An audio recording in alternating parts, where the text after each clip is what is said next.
Gracias. Buenas noches a todos. Soy el doctor Recituyo, presidente de LAPSI, la Asociación Hispana de Profesionales de la Salud, incorporada en New York. Perdón, se fue la imagen otra vez de nuevo. Déjeme, eh, déjeme un segundito, un segundito. Sí.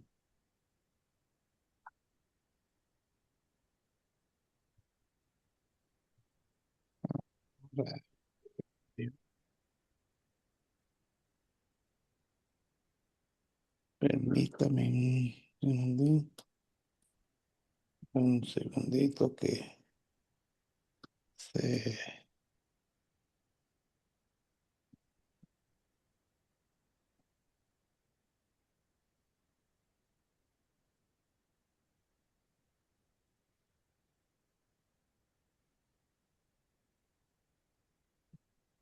la presentación, que se puede ver la imagen. Sí, sí, Sí, se ve señor. bien. Perfecto. Sí, muchas gracias. Bienvenidos a todos. Soy el doctor Restituyo, presidente del APSI, la Asociación Hispana de Profesionales de la Salud Incorporada. Con nuestro invitado en el día de hoy, doctor Andrés García Núñez, marzo 4 del 2026. Algunas generalidades, un tema muy interesante. Fíjese que hasta el título que nos trae el conferencista es muy interesante, la lumbalgia, de lo común a lo importante.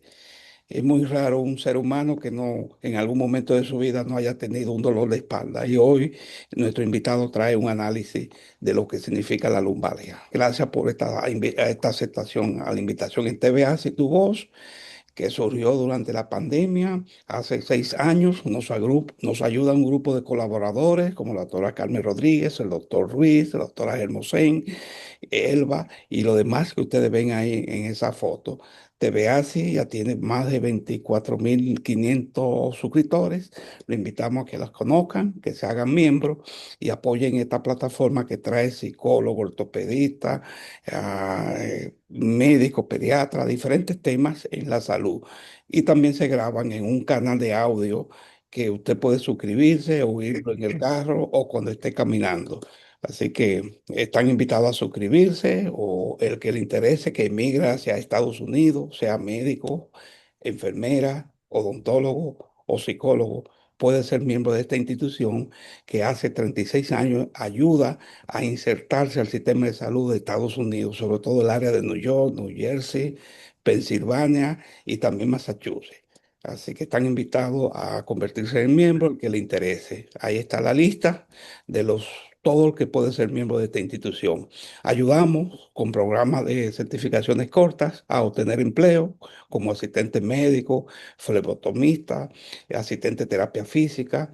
También incluye salud mental, así que algunos y muchos profesionales llegan y por esta vía comienzan y consiguen su primer empleo. De eso se trata, están invitados a conocerlo. Finalizando con algunas noticias para los psicólogos y al decirles que en nuestra página web ya tenemos publicados los requisitos y los pasos a seguir para obtener cuatro licencias diferentes en el área de la psicología, comenzando con la más difícil, que es la psicología. Lamentablemente los psicólogos de América Latina no tienen el background para aplicar para esta licencia porque necesitan un doctorado, pero muchos sí tienen, algunos sí logran obtener eso y pueden aplicar para obtener esa licencia. Nos estamos preparando para nuestro congreso número 20, que va a ser en mayo 24, el domingo, mayo 24, en el Hospital Montefiore del Bronx. Está dedicado a enfermedades inmunológicas, un abordaje de atención primaria. Así que están invitados todos ustedes a participar en mayo 24. Ya empezamos desde hoy a anunciar algunos panelistas confirmados: doctor Eliezer Guzmán, la doctora Rosemary Durango Viera, es una doctora que tiene un PhD en inmunología, graduada en la UCE, pero también hizo su PhD en Brasil y aquí en New Jersey dirige unos programas que tienen que ver con inmunología y con adicciones a drogas. Ella está confirmada, igual que el doctor Víctor Acosta va a estar con nosotros. Nos acaba de confirmar también el doctor Robinson Díaz y el doctor Freddy Flores. Son parte de los panelistas que están invitados. A nombre de todo el comité organizador y de todos nosotros, pues los invitamos a participar. Quiero presentar formalmente a nuestro invitado, el doctor Andrés García Núñez, que es un médico ortopedista, traumatólogo. Él se graduó magna cum laude en la Universidad Pontificia Católica Madre y Maestra de Santiago, la República Dominicana. Realizó residencia de ortopedia y traumatología en el Hospital José María Cabral Ibáez de Santiago también. Tiene una formación internacional en columna, en cirugía de columna, pero también en deformidades vertebrales en la Universidad de Barcelona, España. Y también estudió en la Universidad Javeriana de Colombia. Tiene un máster en cirugía avanzada de la rodilla, un máster de gestión de salud. Él también es profesor y coordinador de la Cátedra de Ortopedia de la UCAMAIMA. Con todo este background y un resumen de su historia, le damos la bienvenida al doctor Andrés García a nuestra plataforma en el día de hoy. Doctor, bienvenido y gracias por estar con nosotros. Muchas gracias a usted, doctor Restituyo, y agradecer al doctor José Ruiz por la invitación a LAPSI para compartir con ustedes de esta noche, de esta presentación. No sé si comparto inmediatamente, doctor. Puede compartir, empezar de nuevo a compartir porque ya se salieron las. Exacto. Ahora sí, ahí está entrando. Ahí Sí, entró. muy bien. Puede Ok, maximizar. Ahí se ve muy muy bien. bien. Sí, Vamos a mover esto aquí para que no sí, ya, esté en el centro. sí. Ok. Ahí se ve muy bien. Entonces, Sí, eh, bueno, la noche de hoy vamos a hablar de, básicamente, como dijo el doctor Restituyo, de una situación que tenemos común y que se nos presenta común en nuestra consulta médica, que es el dolor de espalda. Y me llama ese tema mucho la atención, porque realmente, aunque es algo muy común y que se ve, lo hemos tenido casi todos nosotros en algún momento de nuestras vidas, muchas veces por esa misma situación lo vemos como algo muy simple, pero que puede llegar a ser algo importante o causado por algo importante. No tengo que declarar ningún conflicto de interés y los objetivos de la charla es conocer un poco sobre esta patología, definir lo que es realmente dolor de espalda, comprender los diferentes tipos de dolor de espalda y sus clasificaciones y cuál es el abordaje inicial y el manejo básico que tenemos que darle. Quiero comenzar con este pequeño caso clínico porque es un caso que me llamó mucho la atención y aprendí mucho de él. Es una paciente de 54 años, le pongo las imágenes con las que ella llegó a mi consulta, simplemente llegó con esa imagen de tomografía, no tenía ningún antecedente médico importante, sí prefería que le dolía la región, la espalda baja, que le habían hecho una cirugía 2 años atrás y que ese mismo día que ella llegó a mi consultorio, que incluso llegó un poco agitada y llorando, ella iba a ser intervenida de una cirugía de columna, pero no recuerdo exactamente la razón por la que no fue intervenida, porque era de otro colega, pero bueno, para no alegarle mucho la historia, ella fue a mi consulta y para buscar otra opinión y ver cómo podíamos ayudarla. Esa es la imagen que ella tenía, una tomografía simple de la columna. Para no alargar mucho la historia, ya lo que vemos aquí es una discopatía importante a nivel de la vértebra L4 y L5. Se pueden describir más cosas, pero eso es lo más llamativo de la paciente. La paciente no tenía otras imágenes ni tampoco resonancia magnética y llama la atención que ya la habían operado 2 años atrás y que iba a ser operada ese mismo día que ella llegó a mi consultorio con únicamente esas imágenes. Lo dejo ahí el caso, vamos a abordar el tema y luego lo vemos cómo se resolvió. Entonces, ¿por qué es importante hablar de dolor de espalda? Bueno, si vemos este cuadro que pongo aquí, desde 1990 hasta 2013, el dolor de espalda es la principal causa o se ha constituido como la principal causa de años vividos con discapacidad. Y eso no solamente se da en países en vías de desarrollo, sino también en países desarrollados, que es la causa de años vividos con discapacidad. Y ese mismo estudio se repitió, o sea, se repite constantemente, pero en el último 21 que tenemos aquí, se habla de que ya se ve como una situación que va en aumento, a pesar de que tenemos todas las tecnologías nuevas para dar un buen diagnóstico, para poder orientarnos. Miren cómo es una crisis que va en aumento. Y lo más llamativo de todo, como vamos a ver más adelante, es que hasta un 38 o un 40% de los casos de esta patología puede ser de esos factores de riesgo que la producen, pueden ser prevenibles o modificables. Y se espera que en el 2050 puedan llegar más de 8, puedan haber más de 8 millones, de 843 millones de casos. O sea que es algo que vamos a tenerlo presente en nuestra consulta en el día a día. Y no solamente nos llega a los ortopedas, sino nos llega a los médicos generales, que quizás son los médicos cuando el paciente llega de primera vez, también a los nefrólogos, le llega a los urólogos, porque no es la primera, muchas veces los pacientes me lo envían los nefrólogos y los urólogos que tienen un problema de espalda o que fueron pensando que era de los riñones, pero cuando le hacen el estudio, pues sale algo en la espalda. Entonces, es importante el tema. Como ya mencioné, es la causa más común de ausentismo laboral y de consultas médicas, solamente superada por las infecciones del tracto respiratorio alto, causa más común de discapacidad.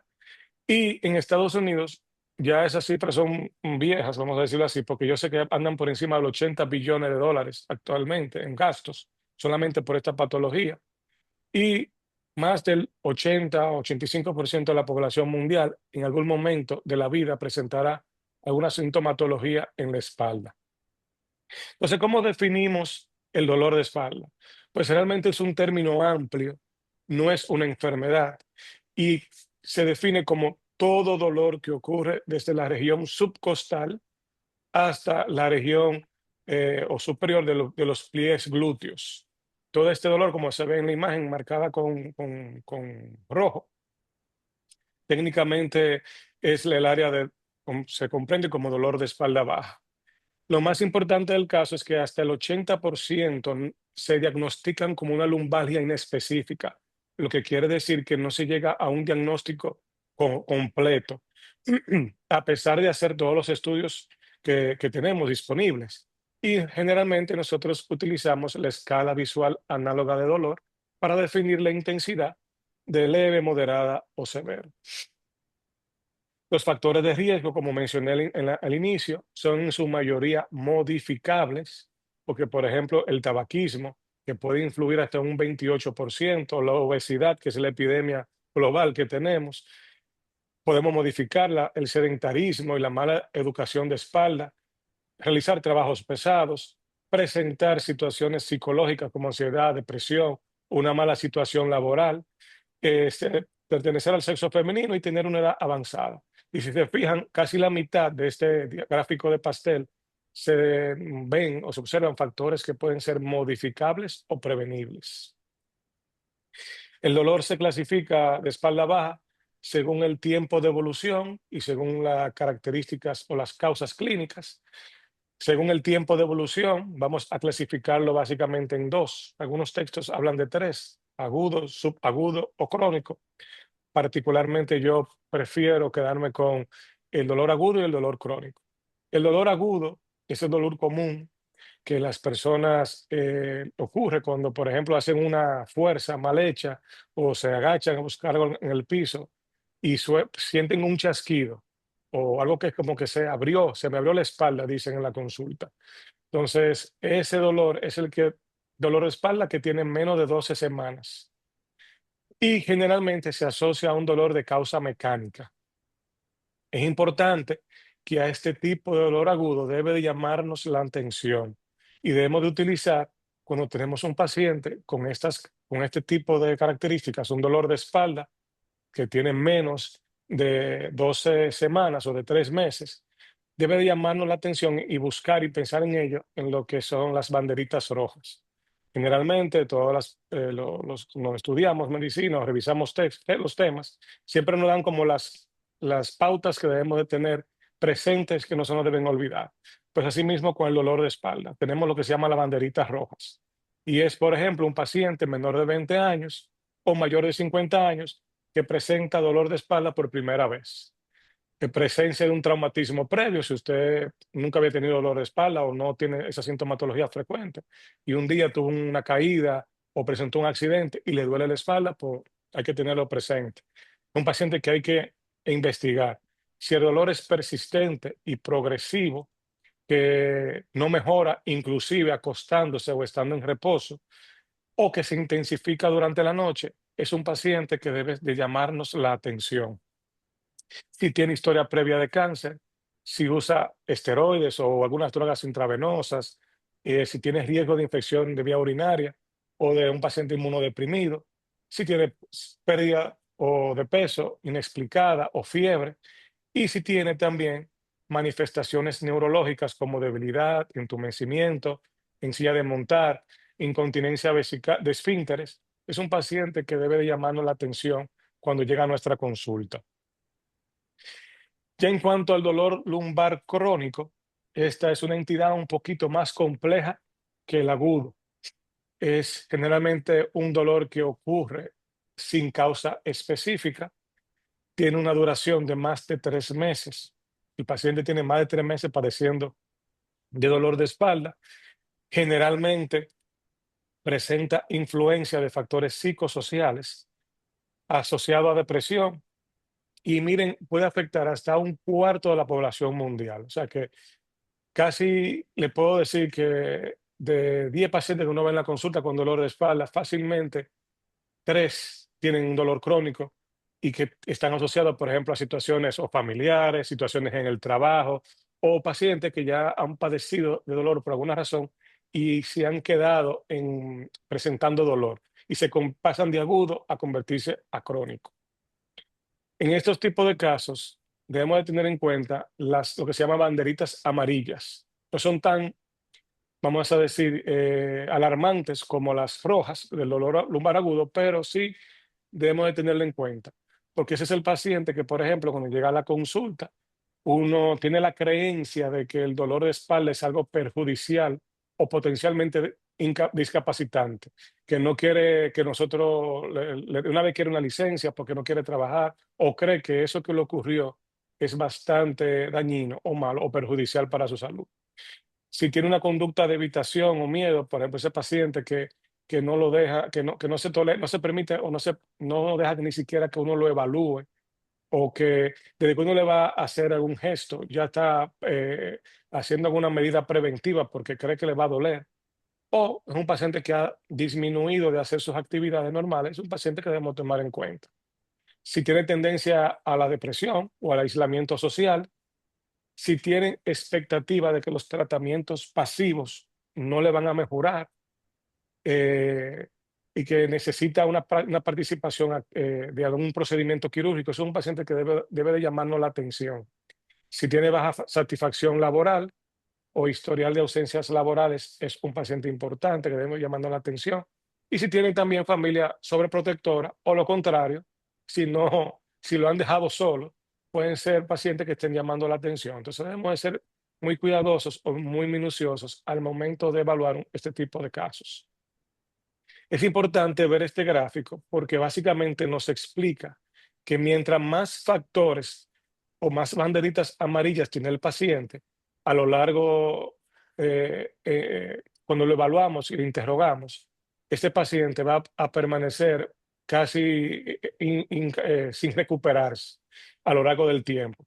Si tenemos, por ejemplo, 6 banderitas amarillas, miren cómo ese paciente se permanece sin recuperarse al periodo de un año. Mientras menos banderitas amarillas tiene, es un paciente que casi siempre se va a recuperar o se va a sentir mejor con los tratamientos que le pongamos. Entonces hay que tomar eso en cuenta.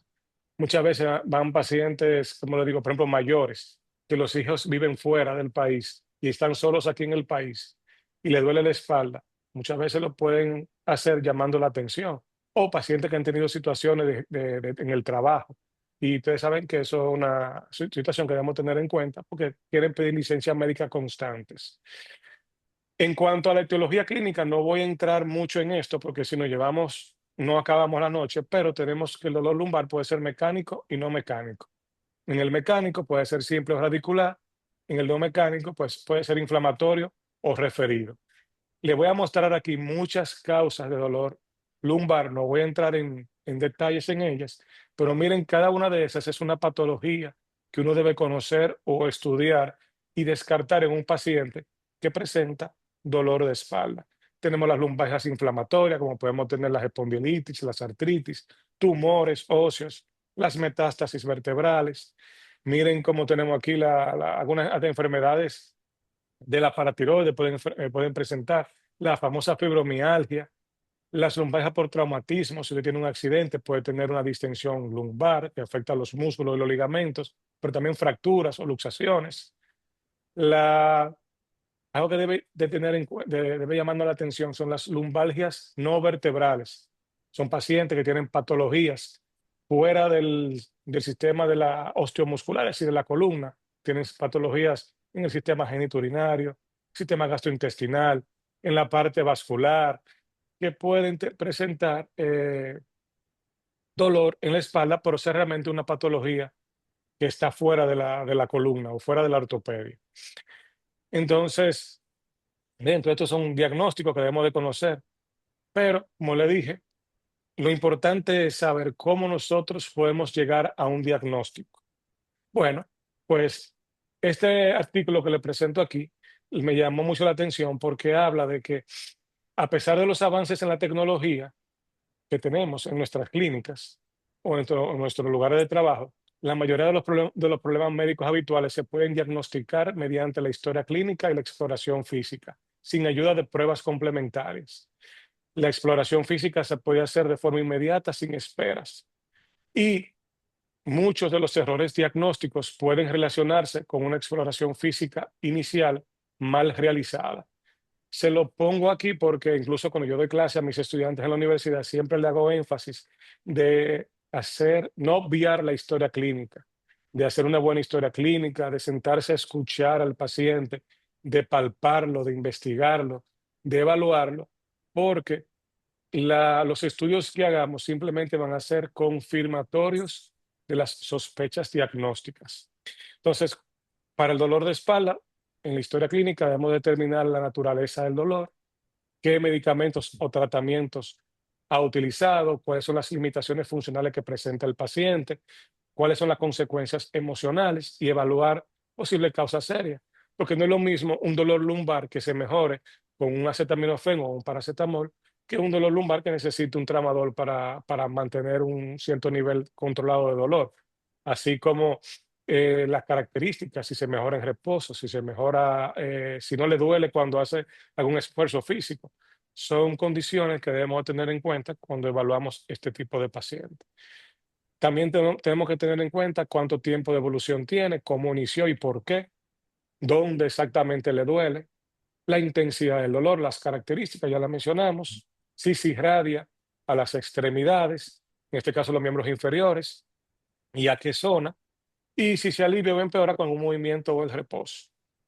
Siempre hacer énfasis en el examen físico, debemos inspeccionar, palpar, valorar la movilidad de la columna, la cadera y tener en cuenta la realización de las pruebas especiales, que le voy a mostrar algunas, que se hacen básicamente en 5 minutos. Uno a un paciente llega a la consulta, lo interrogamos y le preguntamos sobre lo que tenemos.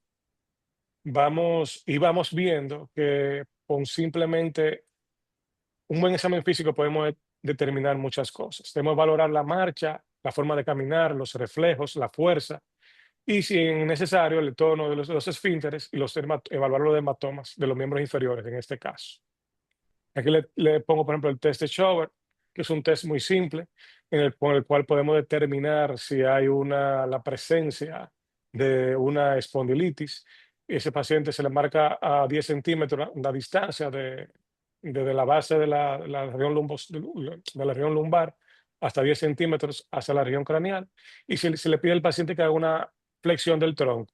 Si esa distancia aumenta, pues ya el paciente no tiene probablemente una espondilitis, pero si se mantiene, si esa distancia no aumenta en ese rango, pues podemos tener un paciente que puede tener una presencia de espondilitis. No hay que llegar inmediatamente a una resonancia para descartarlo, aunque claro está, hay que hacerla para ya definir si hay una sospecha. Maniobras de examen físico básicas, el test de la CEGE, el test de Bragar, la maniobra de Wasserman. Simplemente le voy a describir que este test es positivo, se lo recuerdo, entre los 30 y 70 grados cuando se le hace extensión de la pierna.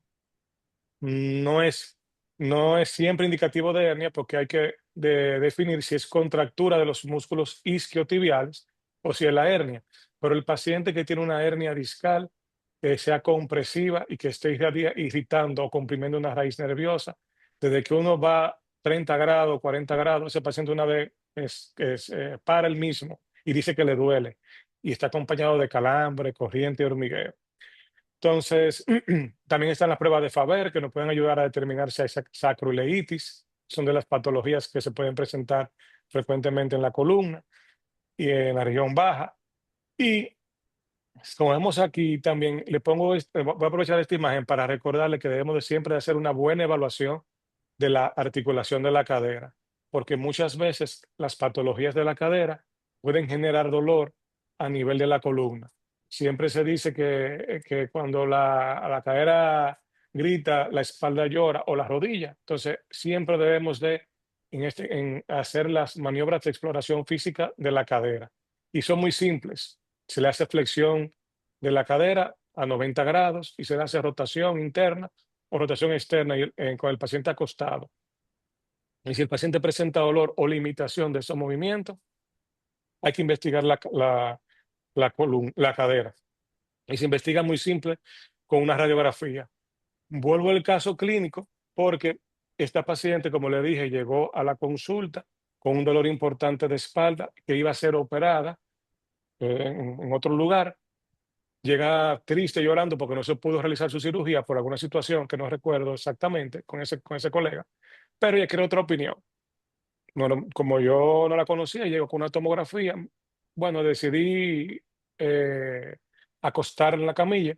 Me recuerdo que fue muy difícil ponerla en la camilla porque ella presentó mucho dolor. Y cuando yo comencé a explorarla, adivinen qué maniobra, qué área era la que más le molestaba. Ella presentaba las dos articulaciones de la cadera bloqueadas. No se le podían hacer ni flexión ni rotaciones y presentaba mucho dolor. Entonces, cuando yo le expliqué, mire, doña, yo me llama un poco la atención, ¿sabe? Y al paciente le van a operar de la columna y ya había sido intervenida previamente en la columna. Pero de manera educada le dije, mire, yo quiero que usted se haga esta radiografía, por favor vaya a hacerse la radiografía, yo quiero investigar su cadera. Y ella se puso un poco renuente porque ella le iban a operar de la columna. Y yo, bueno, déme la oportunidad, hágase la radiografía porque quiero investigar, porque encuentro que hay una limitación de los movimientos de la cadera. Esa es la radiografía y podemos ver cómo se observa artrosis en sus dos articulaciones de la cadera. Le dolía mucho la izquierda, mira que estaba más gastada, bueno, le dolían ambas, pero cuando le evalué, y ya ustedes saben la situación que fue tratar de explicarle a ella que su problema realmente venía de la cadera, porque ya una paciente que ya estaba preparada y todo para operarse en la columna. Bueno, pues efectivamente decidimos iniciar con el reemplazo.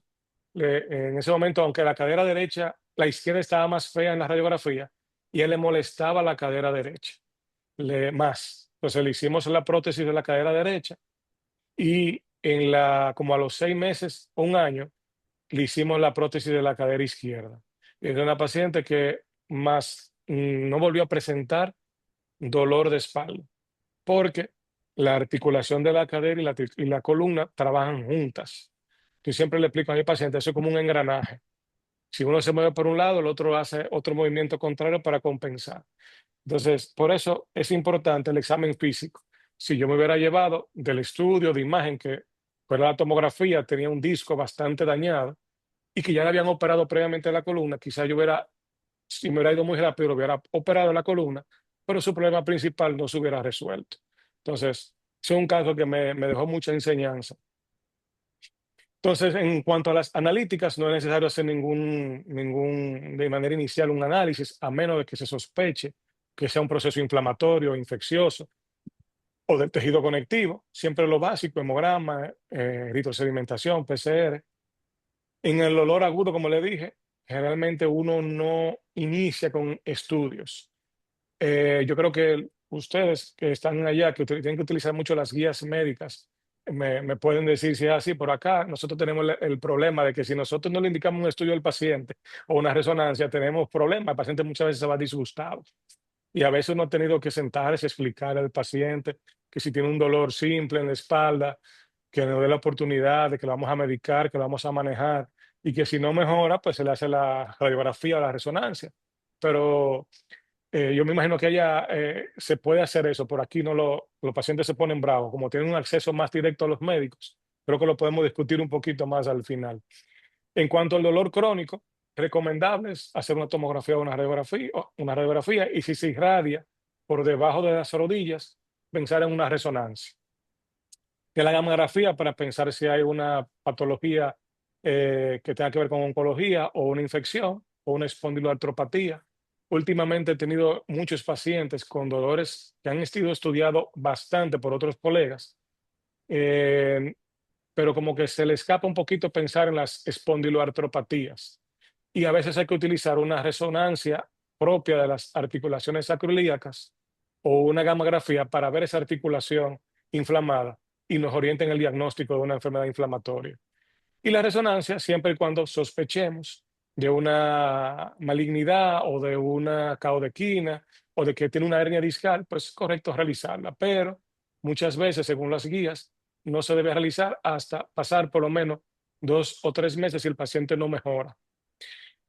Si ustedes se fijan, el dolor y los hallazgos radiológicos muchas veces no están relacionados.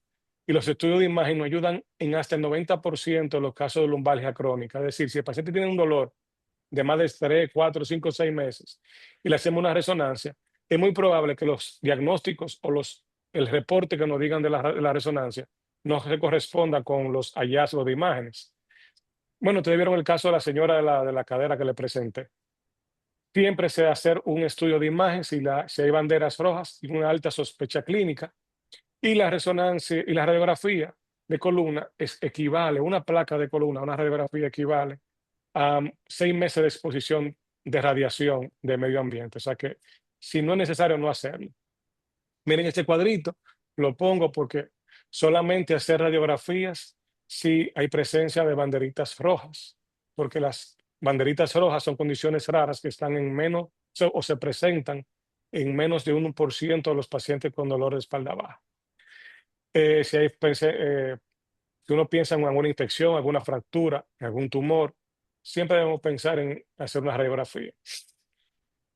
Cuando hacemos un estudio de imagen, hasta el 26% de los estudios de imágenes médicas fueron inapropiadas. Eso en ese estudio, cuando que nos hablaba sobre el uso apropiado de las imágenes médicas. Y cuando algunas imágenes que son innecesarias pueden hacer más daño. Y eso es porque, primero, se aumenta el riesgo a la radiación. Si uno hace una radiografía o una tomografía, eso es radiación. Si se le agrega contraste, pues ustedes saben que hay una exposición al contraste. Se incrementa el índice de cirugía, que lo vamos a ver más adelante, y también la categorización de los pacientes, porque los pacientes ya hacen una tomografía o una resonancia, les reporta que tiene degeneración discal, los buscan en ChatGPT o en Gemini, y ya dice que tiene hernia, y el paciente se pone un sello en la frente y dice que ya tiene hernia y que ya no puede trabajar, ya no puede hacer fuerza. Y si supieran que realmente eso no es así, lo vamos a ver más adelante. Cuando hay la sobreutilización de la resonancia magnética ha hecho que se aumente de 2 a 3 veces el índice de las cirugías de columna, porque muchas veces hay médicos que pueden operar resonancia y no pacientes, entonces uno no puede caer en esa situación. Siempre debemos estar claros con el examen físico y que coincide el examen físico con lo que encontramos en la resonancia. El conocimiento de las anomalías en la resonancia, lo que le expliqué, esa degeneración discal, esa discopatía degenerativa, esa inflamación de los ligamentos, puede causar una falsa percepción en la salud de los individuos y la gran mayoría de los pacientes no necesitan estudio de imágenes. Pero vuelvo y le digo, es que a veces es un poquito complicado porque incluso en estos días yo he tenido muchos pacientes que vienen de allá de Estados Unidos porque tienen dolor. Y como se le hace difícil porque le dan una resonancia y duran 6 meses, pues yo prefiero venir aquí a Santo Domingo a pagarse un vuelo, que ir al ortopeda, hacerse la resonancia y devolverse allá. Entonces, a veces puede salir algo, porque ha ocurrido que han salido cosas importantes, pero también hay otros que no. Por eso es que siempre debemos de hacer un buen examen físico y un buen interrogatorio para tener en cuenta esas banderas rojas y esas banderas amarillas. El uso de la resonancia magnética como predictor de dolor lumbar en pacientes asintomáticos, eso fue un estudio que se hicieron resonancia magnética a una serie de individuos y que no tenían ningún tipo de dolor, pero todos reportaban algo. Y eso quiere decir que aún teniendo nosotros hallazgos en la resonancia magnética, no quiere decir que tengamos dolor. Y que generalmente cuando hacemos un examen físico y nosotros encontramos que el paciente tiene la maniobra de la ceja positiva, que tiene calambre, corriente y hormigueo la parte lateral del pie o en la pantorrilla, pues eso nos debe orientar cuando pedimos la resonancia a que puede tener una hernia discal en L5 o en L5S1, que es la zona anatómica. Debe corresponder siempre el dolor con lo que nosotros encontramos. Si no corresponde, pues debemos de buscar en otra área. Me pasó, por ejemplo, con un paciente joven que tenía 31 años, le voy a hacer el comentario rápido, un dolor en la rodilla únicamente. Se le hizo resonancia de rodilla porque era lo que le dolía cuando él jugaba básquetbol y el paciente no tenía dolor. O sea, no tenía hallazgos positivos en la rodilla. Le mandamos a hacer terapia porque era lo que le dolía, no tenía nada, no tenía que operarse. Continuaba con el dolor, le hice una sonografía dirigida para comparar la resonancia y la sonografía.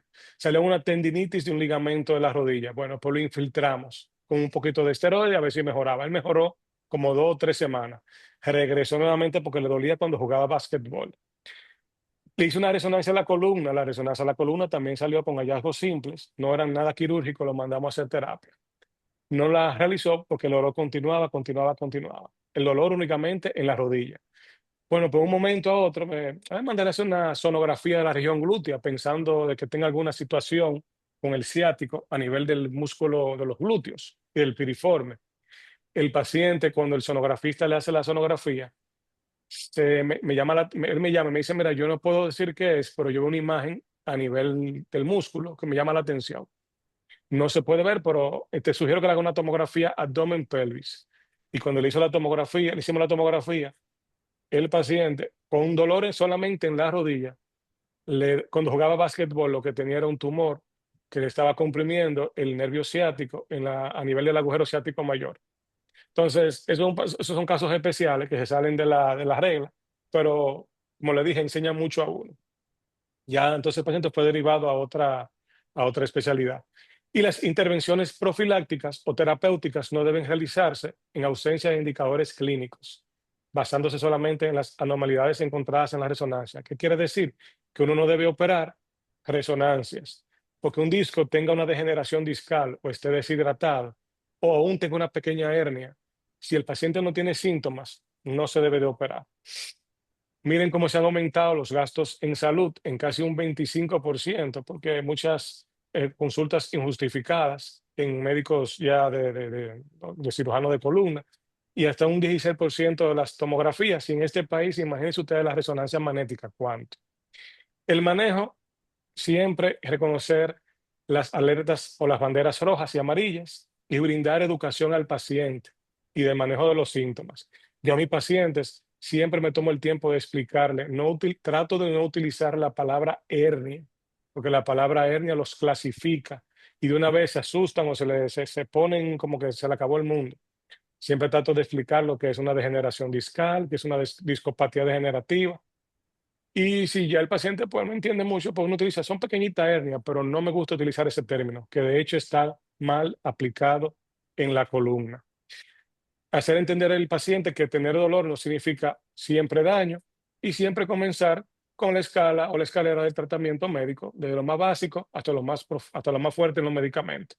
Y lo importante es mantenerlo activo. En ausencia de signo de alerta, de manejo multimodal, terapia física, medicamentos suaves, relajantes musculares, mantenerlo activo en el trabajo es la prioridad y tener en cuenta los mecanismos psicológicos, neurofisiológicos y las barreras ante la recuperación cuando vamos a hablar cuando vamos a tratar a un paciente. Siempre es bueno controlar el dolor antes de mandarlo a hacer la terapia y concomitantemente esté haciendo la terapia física, manejar el dolor, porque el paciente, si tiene mucho dolor, no va a realizar la terapia o no la va a tolerar. Entonces nosotros tenemos que explicarle esa parte. ¿Y cuándo referir al paciente al cirujano de columna? Cuando hemos completado todas las opciones de tratamiento y aún el dolor persiste. Y si se han identificado banderas rojas en el primer encuentro clínico. Si el paciente, por ejemplo, yo tuve un caso que un muchacho de aquí de Puerto Plata, que también me llamó mucho la atención porque yo había operado a su mamá de una cirugía de columna, pues ella me lo mandó porque le dolía la espalda. Pero el chico tenía un antecedente de cáncer de colon con solamente 29 años. Le habían hecho incluso una cirugía ya importante, tenía colostomía. El paciente comenzó a presentar dolor de espalda, pero lo mandaron a hacer terapia física y no mejoraba. Su mamá me lo trae, o su madrastra me lo trae aquí a la consulta. Resulta que el paciente con esa historia de cáncer de colon que había tenido me llamó mucho la atención, porque yo lo exploré, no le encontré nada extraño. Y me llamó la atención, además, hasta esta tomografía. Y el dolor se debía a que el paciente tenía metástasis a nivel de la cavidad abdominal, a nivel hepático, me recuerdo. Y ustedes saben lo que sucedió en el proceso. Pero por eso les digo, siempre tenemos que individualizar el paciente. Bandera roja, historia de cáncer, hay que pensar en investigarlo un poquito más. Para finalizar, los mensajes para llevar a casa. El dolor de espalda es una entidad clínica importante. eh, es la causa más frecuente de consulta, ya lo vimos, y cada uno de nosotros lo ha presentado alguna vez en su vida. Los factores de riesgo de este padecimiento son en su mayoría modificables y prevenibles, haciendo actividad física, buena alimentación, evitar el tabaquismo, evitar la obesidad, a mantenerse con una buena y un buen manejo y educación de espalda. Y siempre debemos diferenciar o tener en cuenta cuando el dolor es agudo, cuando es un dolor crónico. La mayoría de estos procesos son autolimitados. El manejo se debe centrar en realizar un buen diagnóstico y examen físico para evitar la indicación de estudios innecesarios que muchas veces nos pueden llevar a hacer procedimientos que no son necesarios. Y debemos evitar que el dolor evolucione agudo a crónico. Por eso debemos educar al paciente, explicarle, usar un buen manejo del dolor, siempre y cuando descartemos las banderas amarillas, porque recuerden que hay pacientes que son renuentes a todo. Me duele la espalda, yo quiero una licencia, van a la consulta. Bueno, pues está bien, vamos a darte 2 días. Y cuando llega, usaste el tratamiento. No, yo no lo iba a usar hasta que usted no viera los estudios. Yo, pero tiene que haberlo utilizado, porque muchas veces uno quiere ver cómo fue tu respuesta al dolor con estos medicamentos y en base a eso uno sabe qué hacer. Entonces, es un asuntito muchas veces de saber cómo manejar esa situación. Y para finalizar, en muchas ocasiones, uno como cirujano no te arrepentirás de no haber operado a un paciente, pero sin embargo, es casi seguro que llegarán momentos en los cuales te arrepentirás de haber operado a alguno. La prudencia y la reflexión son tus mejores aliados. Muchas gracias. Esa fue la presentación que tenemos para esta noche. Gracias, Andrés, gracias. Realmente es así. Ese último mensaje que tú mandas es totalmente cierto. La prudencia es lo más importante. Gracias. Muchas gracias por tu participación. Excelente tema, el abordaje. Restituyo, le entrego al grupo para las preguntas. Sí, cómo no. Muchas gracias. Si alguien tiene un comentario, una inquietud o pregunta, pueden levantar la mano o abrir su micrófono. Sí, no se sientan tímidos. Sí, vamos a ver. Sí. ¿Alguna pregunta? del público. Ángela Ángela. Sánchez, sí, Ángela, la doctora Sánchez, está levantando la mano. Adelante, puede abrir su micrófono. Adelante, Ángela. Sí, buenas noches. No es Buenas una noches. pregunta, sino felicitar al doctor por excelente exponencia, una manera clara y llana. Excelente, felicitarlo. Gracias. Muchas gracias. Sí, ¿alguien más? ¿Un comentario? Bueno, Doctor Montes, sí, sí, adelante. se escucha. Sí, Sí, muy bueno, bien. yo casi siempre dejo que la persona pregunte adelante porque si acaso tiene la misma pregunta que que yo voy a hacer, pues no tiene sentido. Claro. Además de que tengo una pregunta del tema, quisiera preguntarle al doctor García sobre la paciente que él presentó.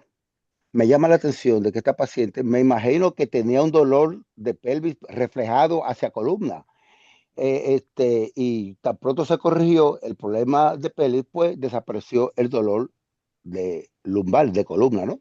Eso fue lo que entendí.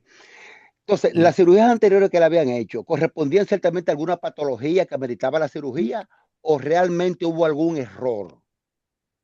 Bueno, yo no puedo decir que, no voy a utilizar la palabra error, pero yo entiendo que quizás faltó un poquito de examen físico, de exploración de la paciente, porque ese cuadro de artrosis de cadera que ella presenta no es verdad que ocurrió en 2 meses ni en un mes, lo primero.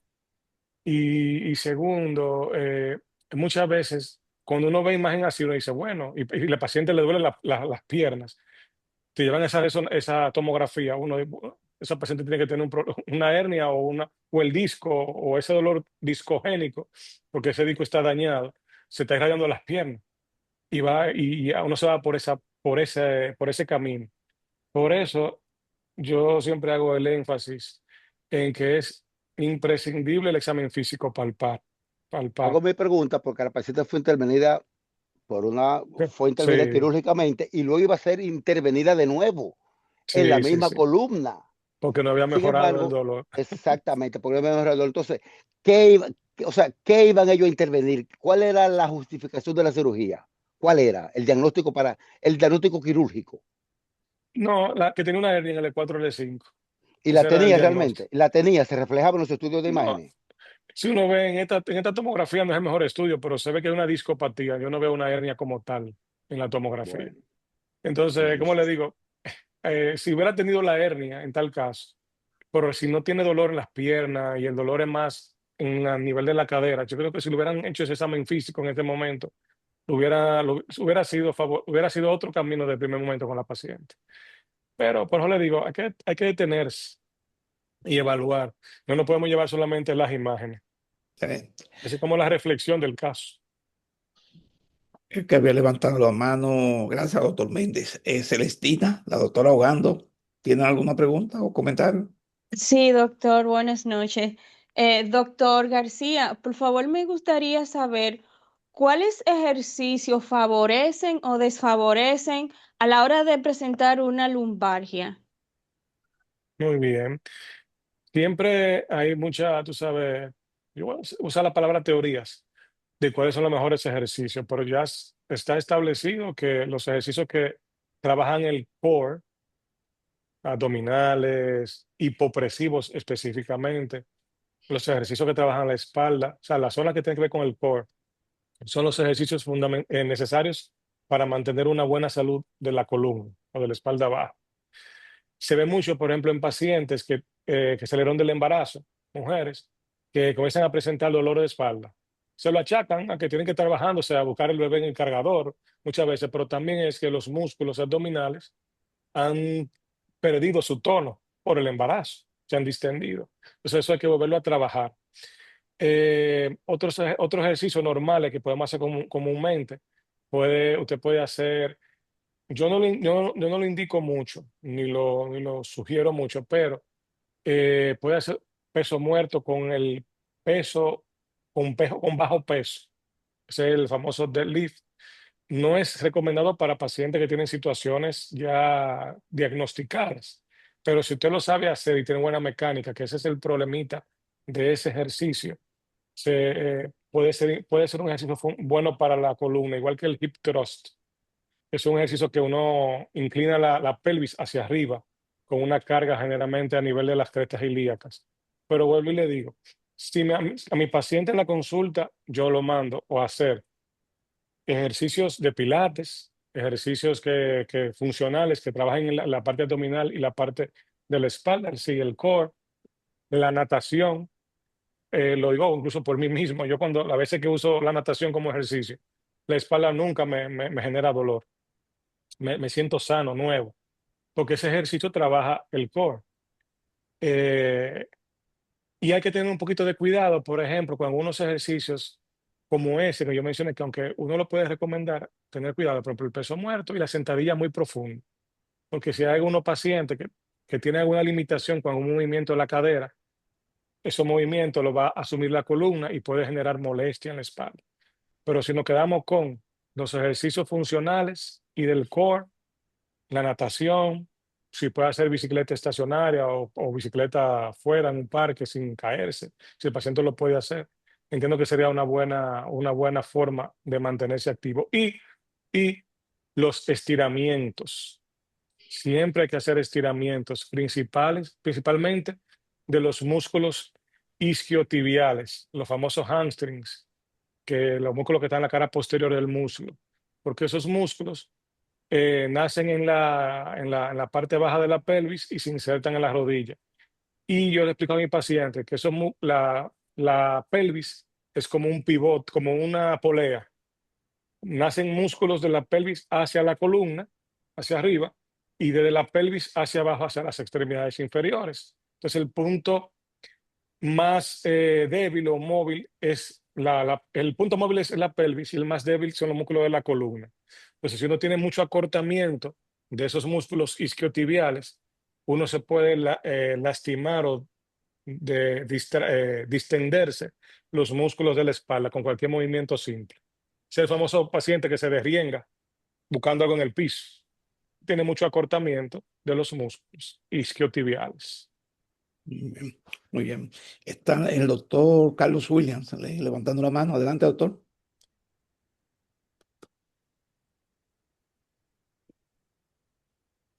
Doctor Williams.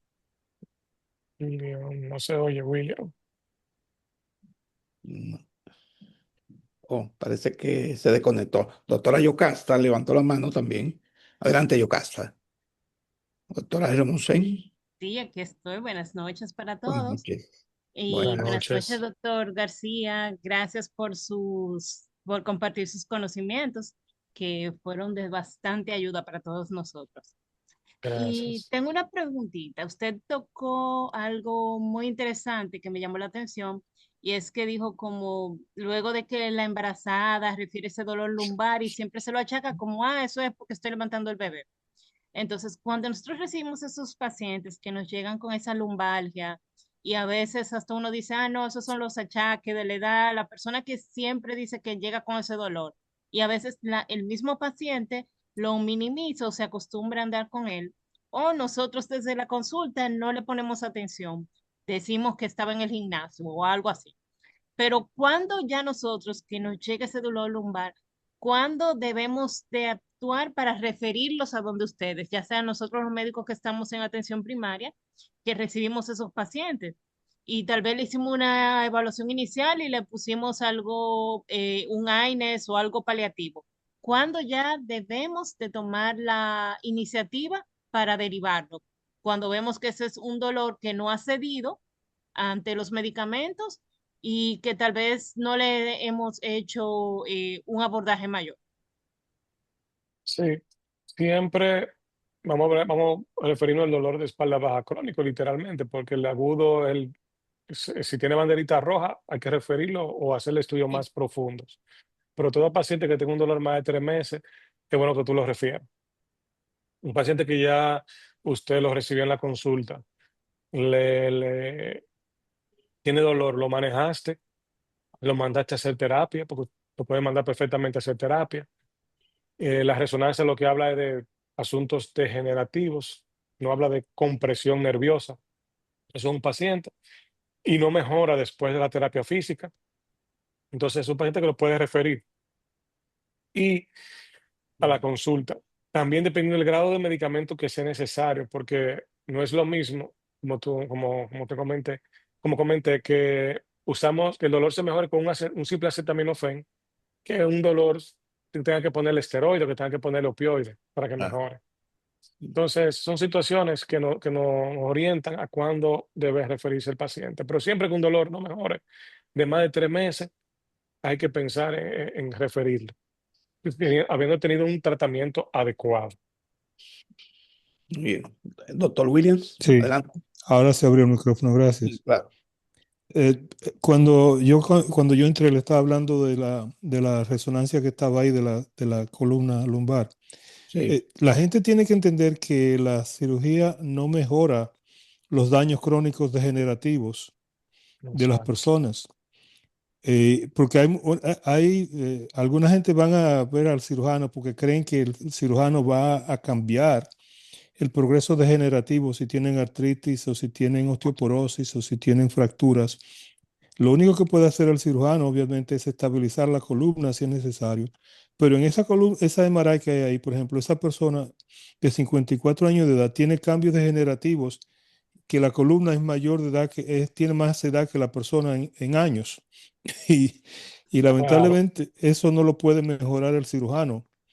Y como él dice, los tratamientos conservativos son los más adecuados antes de que se pueda pensar en intervenir, porque la intervención lo que hace es que frustra al cirujano y al paciente, porque si no se le explica al paciente que la cirugía no va a cambiar el progreso de esa condición, siempre van a creer que el cirujano hizo algo malo o no hizo lo que debía de haber hecho. Es así, don Carlos. sí, muy bien. Eh, También el doctor Méndez está levantando la mano. Adelante, doctor. Sí, bueno, un saludo al doctor Carlos Williams, un abrazo para él, hace mucho que no lo escuchaba, doctor. Gracias, gracias Gracias por Albert. seguir participando con nosotros. Sí, bueno, doctor, doctor García, mi experiencia aquí en atención primaria, yo soy asistente de atención primaria, es casi la misma que la República Dominicana. Lo único que en este sistema de salud hay que documentar y hay que comenzar por atención primaria. Casi siempre los médicos especialistas cuando ven un paciente que no ha sido, siempre le preguntan, ¿tú tienes tu médico primario?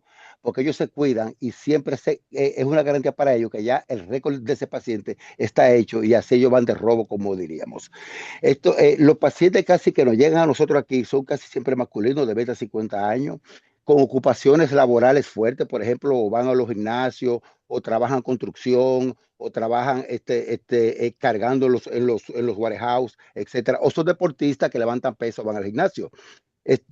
Casi siempre llegan con trastorno de la marcha, o lo llevan o llevan con mucha dificultad, y si es por primera vez, pues casi es mandatorio, además de hacer su examen físico, documentarlo bien, pues mandar a hacer algunos estudios de imágenes, dependiendo del caso. Y casi siempre hay que referirlo a ortopeda para que confirme el diagnóstico o encuentre algo más, porque tenemos nuestro límite, aunque sepamos, tenemos nuestro límite y así lo aplicamos. Y casi siempre termina en manos de terapista. Aquí a veces no es lo que diga el paciente, que yo venga a buscar el día laboral, etcétera. No, no, aquí se te hace un examen y si no lo tiene, pues no lo tiene. Si lo tiene, pues se te da tu permiso o se te da tu licencia y todo eso.